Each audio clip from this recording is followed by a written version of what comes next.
Bonjour, une nouvelle petite vidéo toujours sur les rucherons. Dans la dernière vidéo, je vous ai montré comment on faisait pour les percer et les préparer. Et aujourd'hui, on va les brûler et les laver. Donc en fait, on va les brûler la méthode Sujukiban.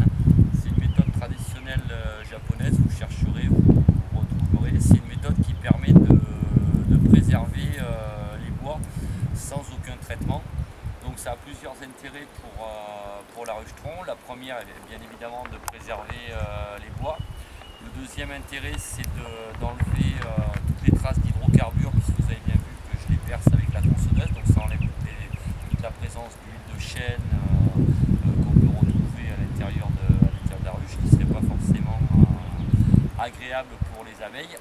Et le troisième intérêt, c'est qu'en fait, vu qu'on va brunir les ruches, ça leur permettra d'emmagasiner de la chaleur l'hiver, donc de créer moins de travail pour les abeilles, pour préserver la température de la ruche. Donc du coup, on va commencer à les brûler. Donc pour ce faire, on a allumé un petit feu ce matin. Donc là, j'ai du bois qui va me servir pour alimenter mon feu. Donc ce bois-là, vous l'avez sûrement vu dans les précédentes vidéos aussi. C'est le bois que j'ai récupéré lorsque j'ai délié les planches de bois pour les ruches kényanes. Voilà, rien ne se perd, tout se transforme. Donc pour brûler nos ruches, eh ben, ça c'est un vieux trépied qu'avait ma grand-mère. Il y a plus grand monde qui s'en sert, donc moi je l'ai récupéré. Et en fait, ça va très bien pour poser mes ruches dessus. Je vais brûler tout l'intérieur des ruches. Et ensuite, je brûlerai le tour des ruches en travaillant différemment. Donc je vais monter une tour qui va faire à peu près avec 3 brûlés.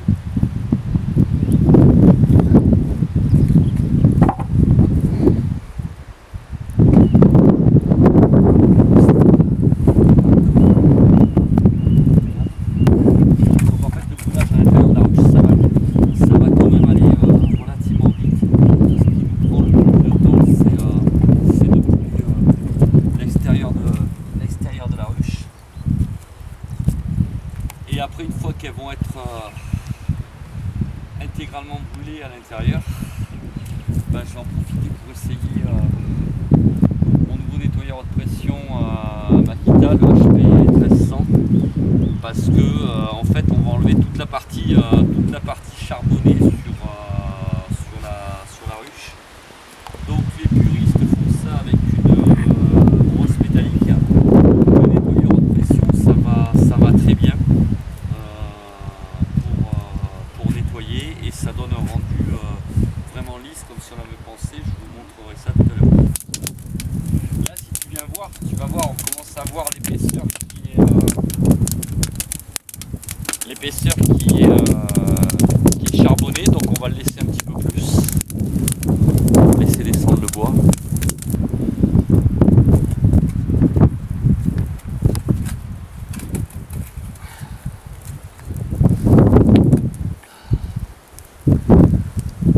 Allez, faire pareil pour la seconde.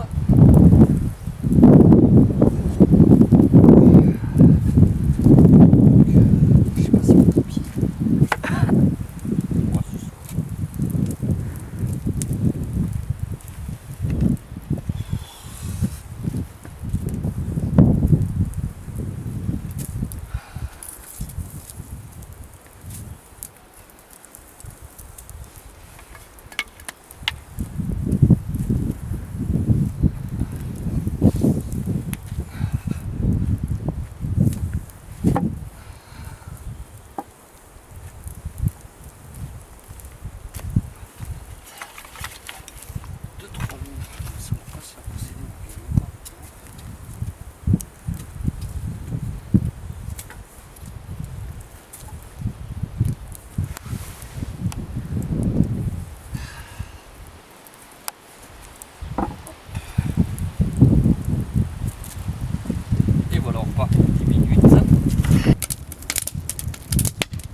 ça doit être un peu chaud. On va recharger.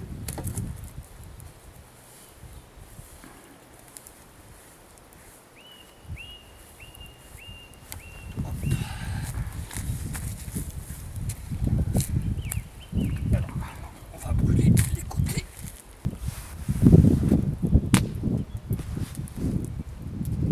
Allez.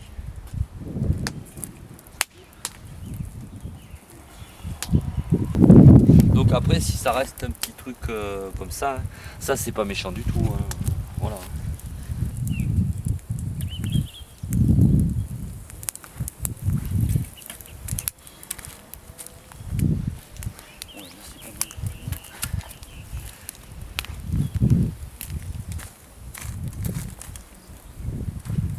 Allez, elles ont maintenant cuit à satiété. Donc du coup je vais les laver. Donc j'en ai installé une en position. Et puis je vais essayer mon nouveau nettoyeur haute pression. C'est Makita qui m'a fait passer ça. Donc c'est un HW 1300. Donc il a à peu près tout ce qu'on peut trouver sur un nettoyeur de pression, à savoir un petit bidon, une petite lance derrière pour si on veut mettre du produit, les gens qui veulent laver les voitures ou les choses comme ça. Il y a deux lances différentes, donc une lance avec un jet plus ou moins puissant, celle que j'ai mise dessus. Et il y a une deuxième lance avec un jet qui tourne aussi, donc en fonction des besoins des gens. Il y a fourni avec il y a éventuellement un autre mécanisme pour adapter. Donc moi j'avais mon tuyau, donc il n'y a pas de problème. Donc là moi il va être alimenté en eau par ma réserve d'eau, des eaux de pluie, la récup sur le toit. Donc au connecteur qui est là-bas, mais il a également la possibilité d'aspirer directement dans le bassin s'il fallait. Mais enfin là, bon, avec la pente, par inertie, ça va le faire tout seul. Donc deux possibilités plus ou moins puissantes. Voilà, une bonne longueur de tuyau aussi. Je l'ai déjà déroulé un coup, donc ça c'est pas mal. Donc je mets ça en route et puis on va commencer à le souffler. Allez, laver, pardon.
Oups, re-oups et re-re-oups. Notre partenaire Makita, très gentil, nous a passé le nettoyeur de pression et également le groupe électrogène. Donc le groupe électrogène, ça fonctionne avec de l'essence. Et quand tu prends de l'essence, et ben tu vas pas au bout de ce que tu veux faire. Donc du coup c'est pas grave. Je suis obligé d'arrêter parce parce que j'ai oublié de prendre du carburant pour le groupe électrogène. Mais bon, il y en a déjà 4 de fait, il nous en reste celle-là la moitié, il nous en reste une à faire. Donc ce que je vous disais en début de vidéo, voilà, et ce que je disais sur la vidéo quand j'ai percé les trous à la tronçonneuse, voilà, j'avais pas forcément fignolé. Maintenant si on regarde, voilà, le fait de brûler la ruchée ensuite et ensuite de les laver, ça me fait un rendu très propre, très lisse, agréable au toucher, quasiment propre. Donc ça va, en séchant, ça va s'atténuer, donc il n'y a pas de souci. Ensuite on va commencer